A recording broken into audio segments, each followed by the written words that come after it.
Don Juan woke me up at the crack of dawn. He handed me a carrying gourd filled with water and a bag of dry meat. We walked in silence for a couple of miles to the place where I had left my car 2 days before. "This journey is our last journey together," he said in a quiet voice when we arrived at my car. I felt a strong jolt in my stomach. I knew what he meant. He leaned against the back fender as I opened the passenger door, and he looked at me with a feeling that had never been there before. We got in the car, but before I started the motor, he made some obscure remarks that I also understood to perfection. He said that we had a few minutes to sit in the car and touch again upon some feelings very personal and poignant. I sat quietly, but my spirit was restless. I wanted to say something to him, something that would have essentially soothed me. I searched in vain for the appropriate words, the formula that would have expressed the thing I knew without being told. Don Juan talked about a little boy that I once knew, and about how my feelings for him would not change with the years or the distance. Don Juan said that he was certain that every time I thought of that little boy, my spirit jumped joyfully and without a trace of selfishness or pettiness wished him the best. He reminded me of a story that I had once told him about the little boy, a story which he had liked and had found to have a profound meaning. During one of our hikes in the mountains around Los Angeles, the little boy had gotten tired of walking, so I had let him ride on my shoulders. A wave of intense happiness engulfed us then, and the little boy shouted his thanks to the sun and to the mountains. "That was his way of saying goodbye to you," Don Juan said. I felt the sting of anguish in my throat. "There are many ways of saying farewell," he said. "The best way is perhaps by holding a particular memory of joyfulness. For instance, if you live like a warrior, the warmth you felt when the little boy rode on your shoulders will be fresh and cutting for as long as you live. That is a warrior's way of saying farewell." I hurriedly turned on the motor and drove faster than usual on the hard, packed, rocky ground until we got onto the unpaved road. We drove a short distance, and then we walked the rest of the way. After about an hour, we came to a grove of trees. Don Genaro, Pablito, and Nestor were there, waiting for us. I greeted them. All of them appeared to be so happy and vigorous. As I looked at them and at Don Juan, I was overcome by a feeling of profound empathy for all of them. Don Genaro embraced me and patted me affectionately on the back. He told Nestor and Pablito that I had had a fine performance leaping into the bottom of a ravine. With his hand still on my shoulder, he addressed them in a loud voice. "Yes, sir," he said, looking at them. "I'm his benefactor, and I know that that was quite an achievement. That was the crown of years of living like a warrior." He turned to me and placed his other hand on my shoulder. His eyes were shiny and peaceful. "There's nothing I can say to you, Carlitos," he said, voicing his words slowly, "except that you had an extraordinary amount of excrement in your bowels." With that, he and Don Juan howled with laughter until they seemed about to pass out. Pablito and Nestor giggled nervously, not knowing exactly what to do. When Don Juan and Don Genaro had quieted down, Pablito said to me that he was unsure of his capability of going into the unknown by himself. "I really don't have the faintest idea of how to do it," he said. "Genaro says that one needs nothing except impeccability. What do you think?" I told him that I knew even less than he did. Nestor sighed and seemed truly concerned. He moved his hands and his mouth nervously as if he were on the verge of saying something important and didn't know how. Genaro says that you two will make it, he finally said. Don Genaro signaled with his hand that we were leaving. He and Don Juan walked together, a few yards ahead of us. We followed the same mountain trail nearly all day. We walked in complete silence and never stopped. All of us had a provision of dry meat and a gourd of water, and it was understood that we would eat as we walked. At a certain point, the trail definitely became a road. It curved around the side of a mountain, and suddenly the view of a valley opened up in front of us. It was a breathtaking sight, a long green valley glimmering in sunlight. There were 2 magnificent rainbows over it, and patches of rain all over the surrounding hills. Don Juan stopped walking and jutted his chin to point out something down in the valley to Don Genaro. Don Genaro shook his head. It wasn't an affirmative or negative gesture. It was more like a jerk of his head. They both stood motionless, peering into the valley for a long time. We left the road there and took what seemed to be a shortcut. We began to descend via a more narrow and hazardous path that led to the northern part of the valley. When we reached the flatland, it was mid-afternoon. The strong scent of river willows and moist dirt enveloped me.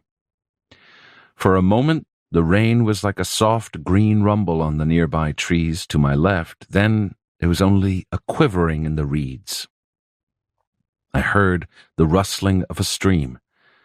I stopped for a moment to listen. I looked at the top of the trees.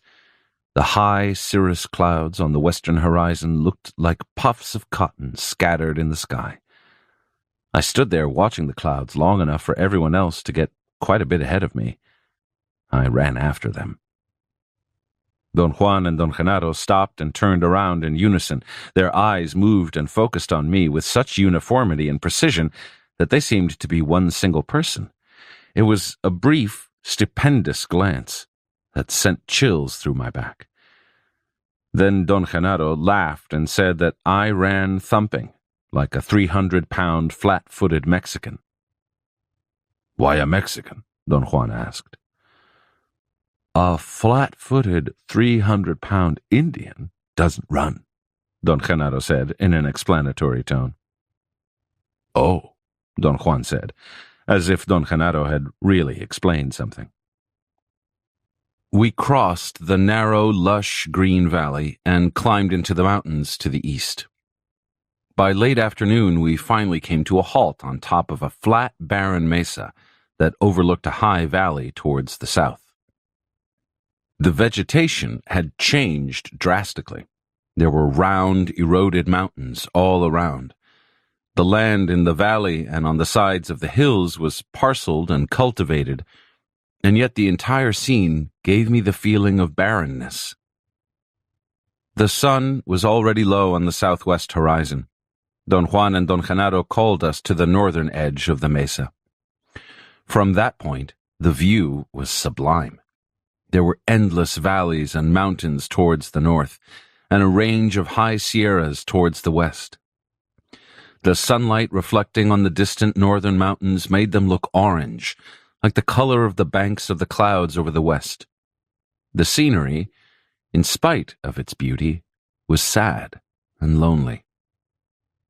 Don Juan handed me my writing pad, but I didn't feel like taking notes.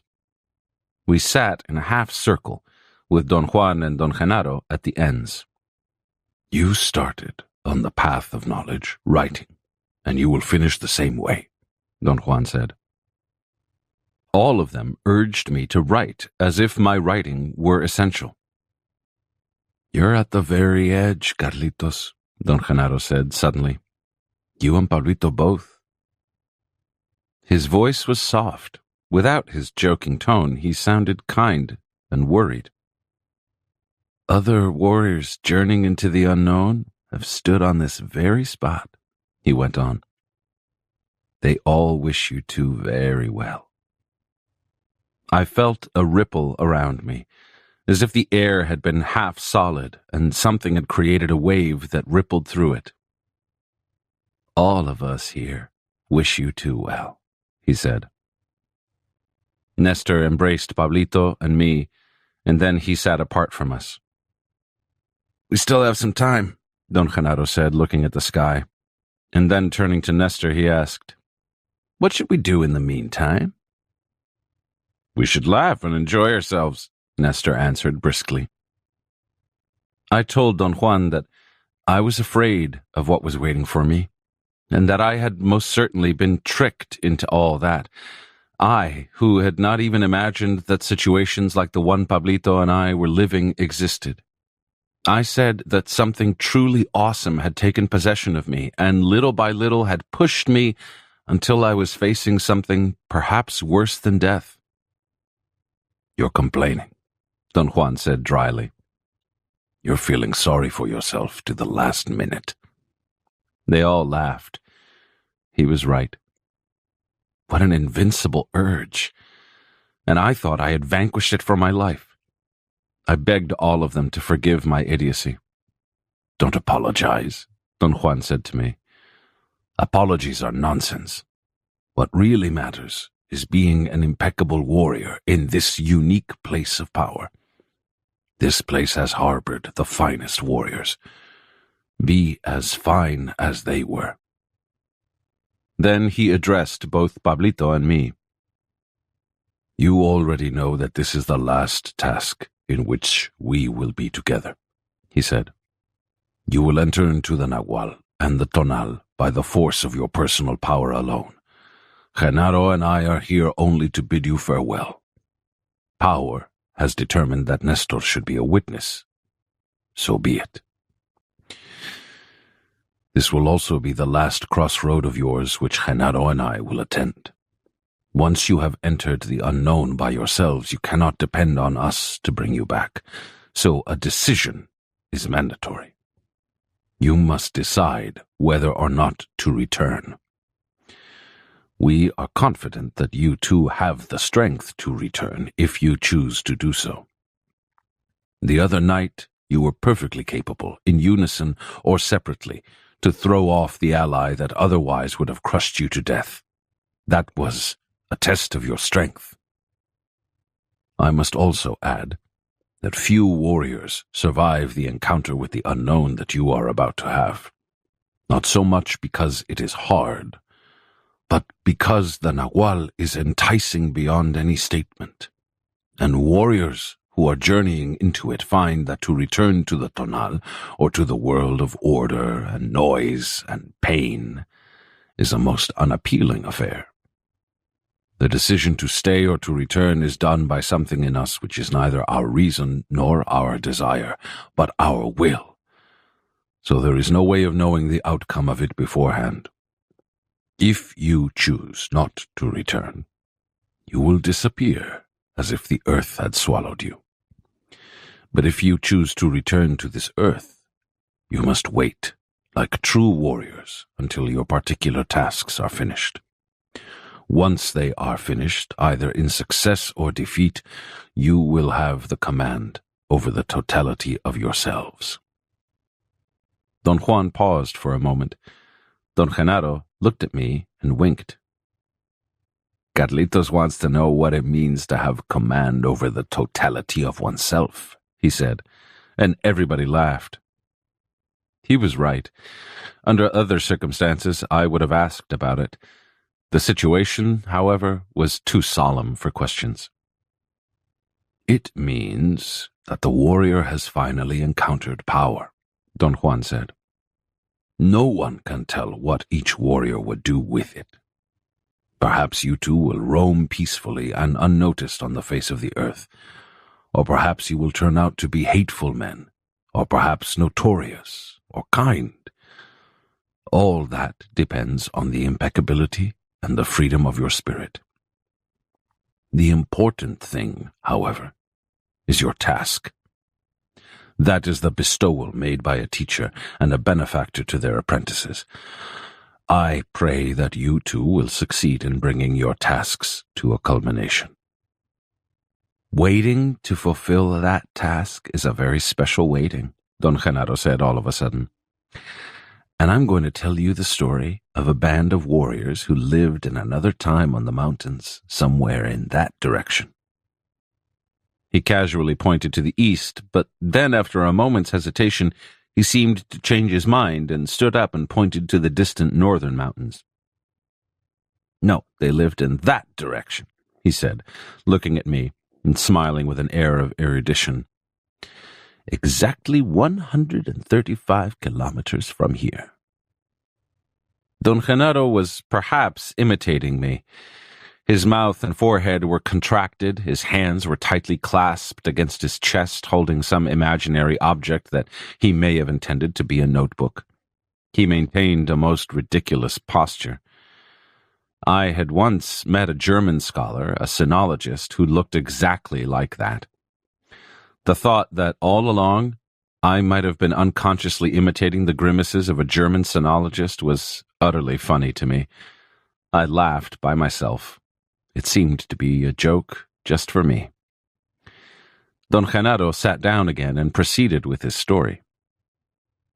Whenever a member of that band of warriors was thought to have committed an act which was against their rules, his fate was put to the decision of all of them.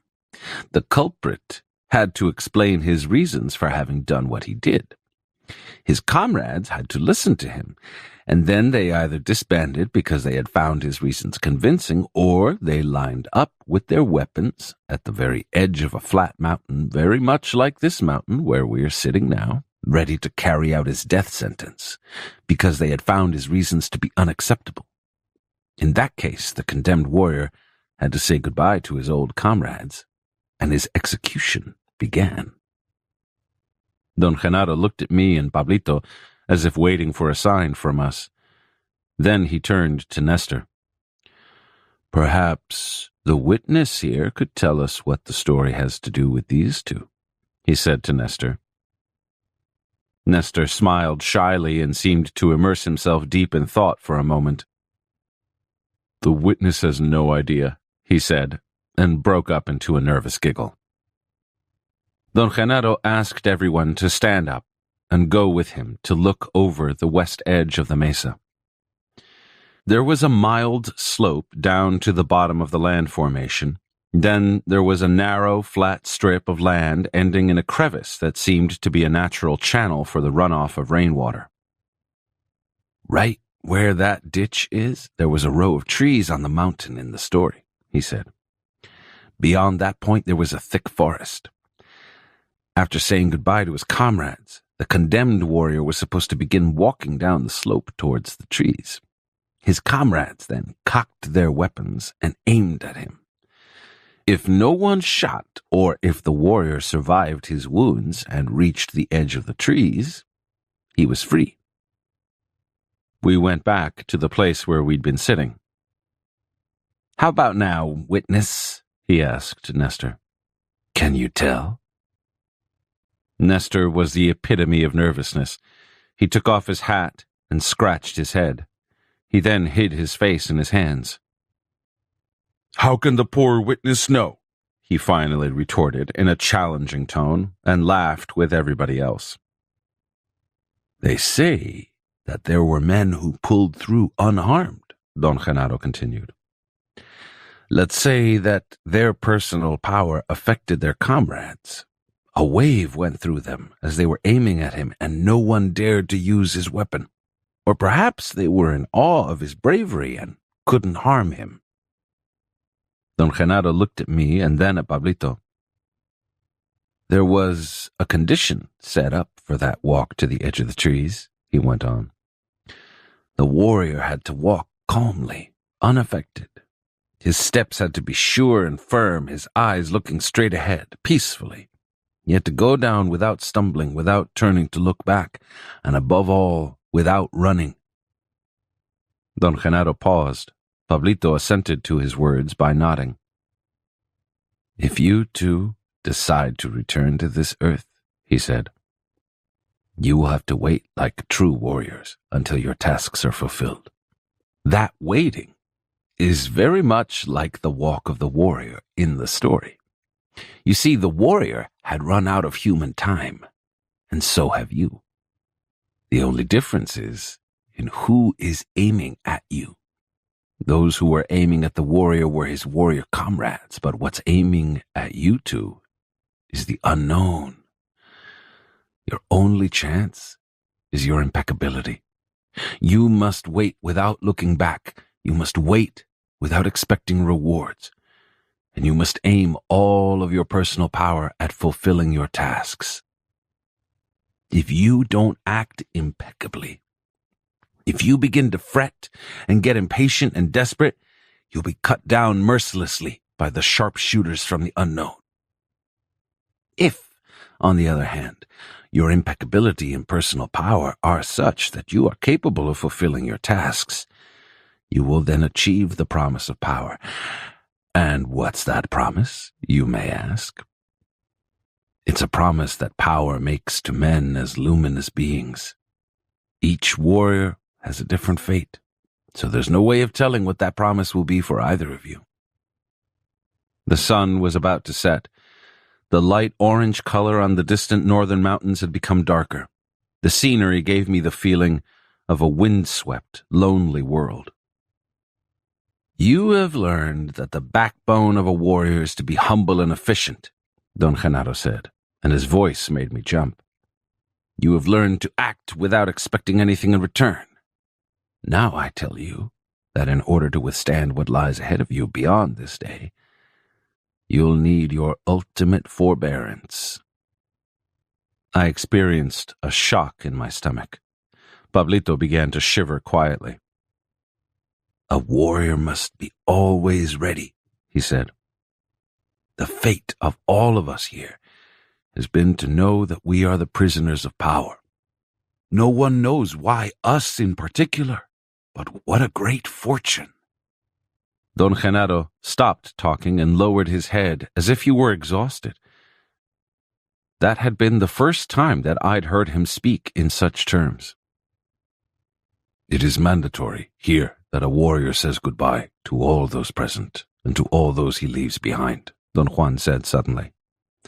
He must do this in his own words and loudly, so his voice will remain here forever in this place of power. Don Juan's voice brought forth another dimension to my state of being at that moment. Our conversation in the car became all the more poignant. How right he was when he had said that the serenity of the scenery around us was only a mirage, and that the sorcerer's explanation delivered a blow that no one could parry. I had heard the sorcerer's explanation, and I had experienced its premises, and there I was, more naked and more helpless than ever in my entire life. Nothing that I had ever done, nothing that I had ever imagined could even compare to the anguish and the loneliness of that moment. The sorcerer's explanation had stripped me even of my reason. Don Juan was right again when he said that a warrior couldn't avoid pain and grief, but only the indulging in them. At that moment, my sadness was uncontainable. I couldn't stand to say goodbye to those who had shared with me the turns of my fate. I told Don Juan and Don Genaro that I had made a pact with someone to die together, and that my spirit couldn't bear to leave alone. We're all alone, Carlitos, Don Genaro said softly. That's our condition. I felt in my throat the anguish of my passion for life and for those close to me. I refused to say goodbye to them. We are alone, Don Juan said, but to die alone is not to die in loneliness. His voice sounded muffled and dry, like coughing. Pablito wept quietly. Then he stood up and spoke. It was not a harangue or a testimonial. In a clear voice, he thanked Don Genaro and Don Juan for their kindness. He turned to Nestor and thanked him for having given him the opportunity to take care of him. He wiped his eyes with his sleeve. What a wonderful thing it was to be in this beautiful world, in this marvelous time, he exclaimed, and sighed. His mood was overwhelming. If I don't return, I beg you, as an ultimate favor, to help those who have shared my fate," he said to Don Genaro. He then turned towards the west in the direction of his home. His lean body convulsed with tears. He ran towards the edge of the mesa with outstretched arms as if he were running to embrace someone. His lips moved. He seemed to be talking in a low voice. I turned my head away. I didn't want to hear what Pablito was saying. He came back to where we were sitting, slumped down next to me, and lowered his head. I was incapable of saying a thing. But then an outside voice seemed to take over and made me stand up, and I too spoke my thanks and my sadness. We were quiet again. A north wind hissed softly, blowing in my face. Don Juan looked at me. I had never seen so much kindness in his eyes. He said to me that a warrior said farewell by thanking all those who had had a gesture of kindness or concern for him, and that I had to voice my gratitude not only to them, but also to those who had taken care of me and had helped me on my way. I faced the northwest, towards Los Angeles, and all the sentimentality of my spirit poured out. What a purifying release it was to voice my thanks. I sat down again. No one looked at me. "A warrior acknowledges his pain, but he doesn't indulge in it," Don Juan said. "Thus the mood of a warrior who enters into the unknown is not one of sadness. On the contrary, he's joyful because he feels humbled by his great fortune, confident that his spirit is impeccable, and above all, fully aware of his efficiency. A warrior's joyfulness comes from having accepted his fate and from having truthfully assessed what lies ahead of him." There was a long pause. My sadness was paramount. I wanted to do something to get out of such oppressiveness. "Witness, please squeeze your spirit catcher," Don Genaro said to Nestor. I heard the loud, most ludicrous sound of Nestor's contraption. Pablito nearly got hysterical, laughing, and so did Don Juan and Don Genaro. I noticed a peculiar smell and realized then that Nestor had farted. What was horrendously funny was the expression of ultimate seriousness on his face. He had farted, not as a joke, but because he didn't have his spirit catcher with him. He was being helpful in the best way he could. All of them laughed with abandon. What facility they had for shifting from sublime situations to utterly ludicrous ones. Pablito turned to me suddenly.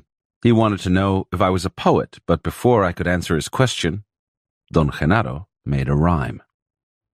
"Carlitos is really cool. He's got a bit of a poet, a nut, and a fool," he said. They all had another outburst of laughter. "That's a better mood," Don Juan said. "And now, before Genaro and I say goodbye to you, you two may say anything you please. It might be the last time you utter a word, ever." Pablito shook his head negatively, but I had something to say.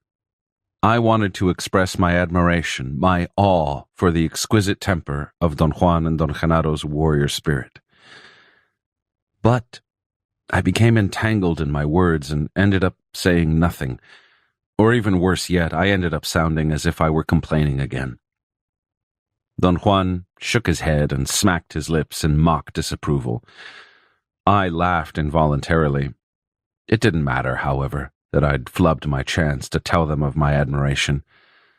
A very intriguing sensation began to take possession of me. I had a sense of exhilaration and joy, an exquisite freedom that made me laugh. I told Don Juan and Don Genaro that I didn't give a fig about the outcome of my encounter with the unknown, that I was happy and complete, and that whether I lived or died was of no importance to me at that moment.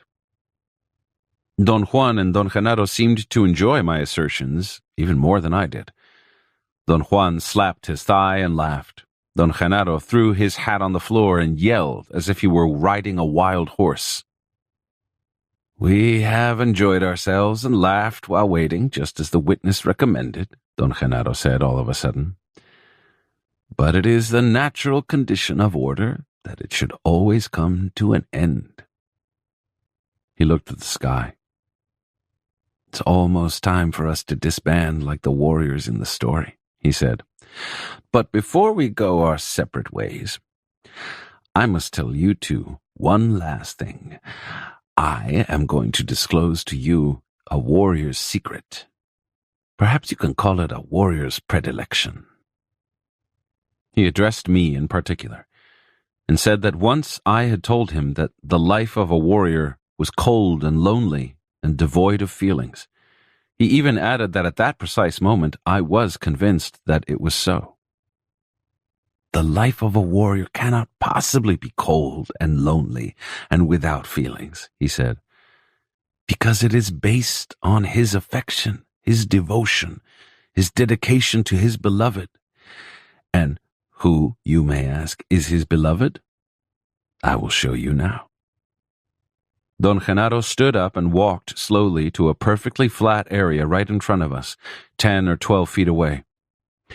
He made a strange gesture there. He moved his hands as if he were sweeping dust from his chest and his stomach. Then, an odd thing happened. A flash of an almost imperceptible light went through him.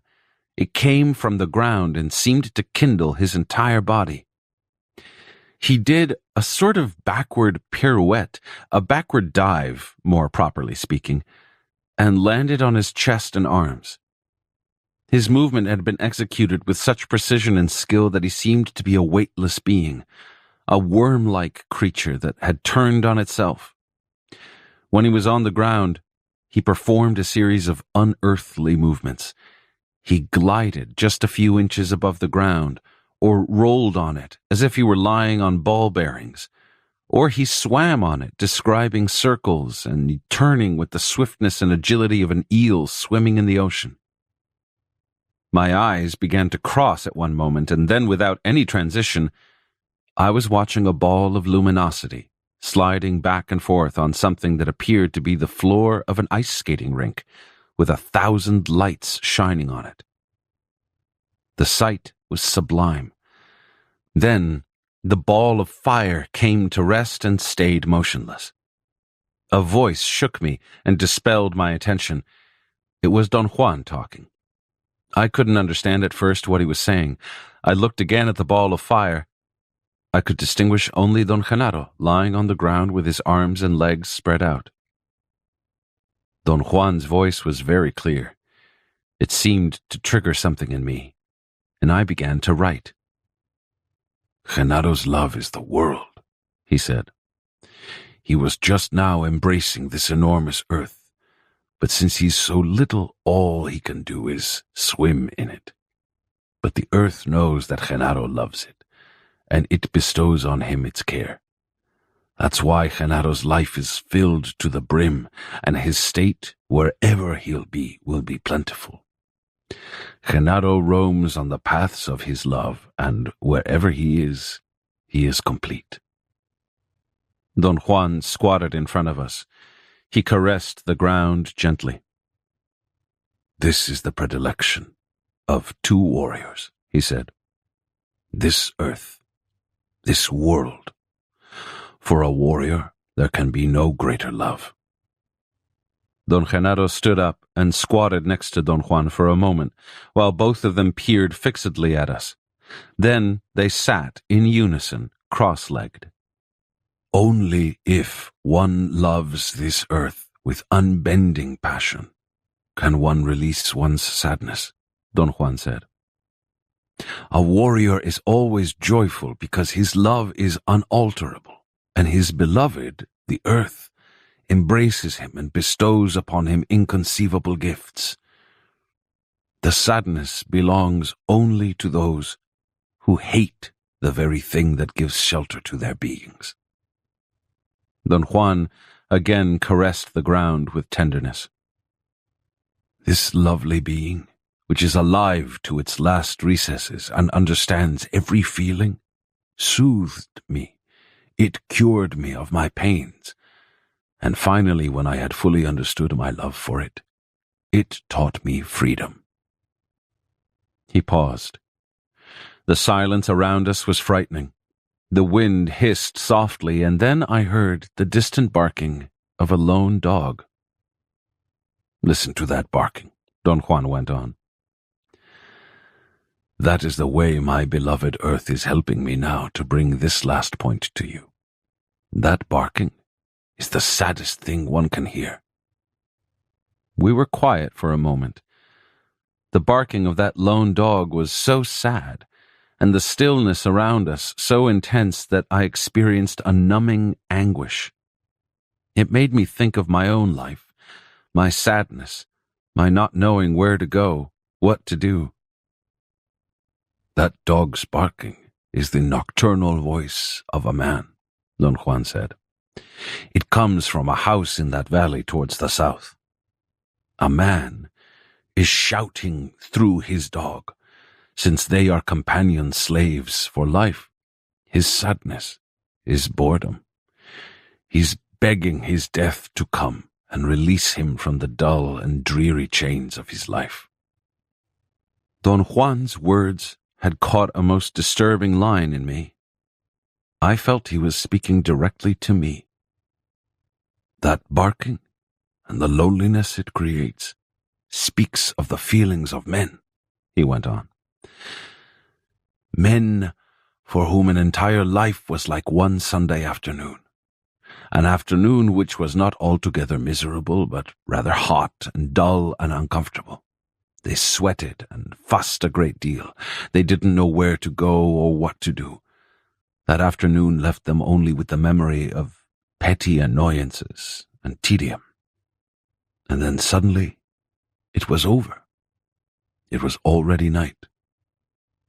He recounted a story I had told him once about a 72-year-old man who complained that his life had been so short that it seemed to him that it was only the day before that he was a boy. The man had said to me, I remember the pajamas I used to wear when I was 10 years old. It seems that only one day has passed. Where did the time go? The antidote that kills that poison is here, Don Juan said, caressing the ground. The sorcerer's explanation cannot at all liberate the spirit. Look at you, too. You have gotten to the sorcerer's explanation, but it doesn't make any difference that you know it. You're more alone than ever, because without an unwavering love for the being that gives you shelter, aloneness is loneliness. Only the love for this splendorous being can give freedom to a warrior's spirit, and freedom is joy, efficiency, and abandon in the face of any odds. That is the last lesson. It is always left for the very last moment, for the moment of ultimate solitude, when a man faces his death and his aloneness. Only then does it make sense. Don Juan and Don Genaro stood up and stretched their arms and arched their backs, as if sitting had made their bodies stiff. My heart began to pound fast. They made Pablito and me stand up. The twilight is the crack between the worlds, Don Juan said. It is the door to the unknown. He pointed with a sweeping movement of his hand to the mesa where we were standing. This is the plateau in front of that door. He pointed then to the northern edge of the mesa. There is the door. Beyond, there is an abyss, and beyond that abyss is the unknown. Don Juan and Don Genaro then turned to Pablito and said goodbye to him. Pablito's eyes were dilated and fixed. Tears were rolling down his cheeks. I heard Don Genaro's voice saying goodbye to me, but I didn't hear Don Juan's. Don Juan and Don Genaro moved towards Pablito and whispered briefly in his ears. Then they came to me. But before they had whispered anything, I already had that peculiar feeling of being split. "We will now be like dust on the road," Don Genaro said. "Perhaps it will get in your eyes again, someday." Don Juan and Don Genaro stepped back and seemed to merge with the darkness.